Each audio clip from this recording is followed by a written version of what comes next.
Petite promenade exploratoire à la rencontre du sol bruxellois. On a pu faire quelques trous ici pour analyser le sol, pour voir ce qui est dedans. Est-ce qu'il y a du matière vivante? Est-ce qu'il y a des déchets?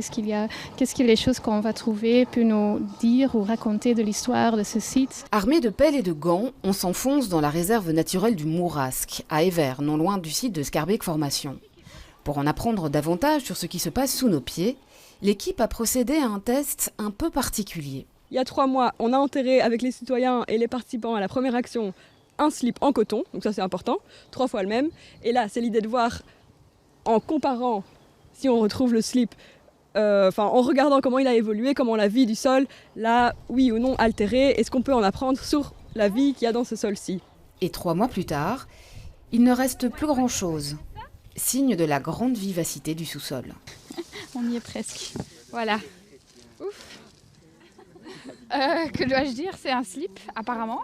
Dans une cuillère à soupe de sol, on retrouve à peu près autant de micro-organismes qu'il y a de cellules dans notre corps.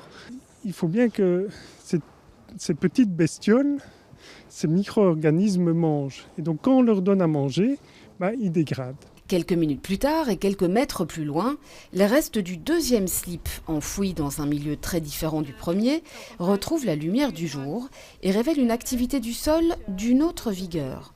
Moi je trouve que c'est déjà assez fascinant de voir qu'il est beaucoup moins dégradé. Ils sont architectes, urbanistes, anthropologues, experts de Bruxelles Environnement ou encore membres d'associations environnementalistes.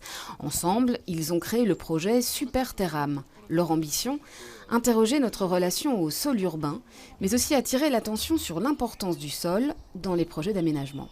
On considère assez peu les sols urbains aujourd'hui dans nos pratiques. On regarde assez peu, même les sols, on les touche assez peu. Et l'idée, c'était de créer une attention nouvelle autour de cette ressource. L'exploration se termine avec la découverte du troisième slip. Après 3 mois dans un sol, cette fois très humide, il pourrait presque encore servir.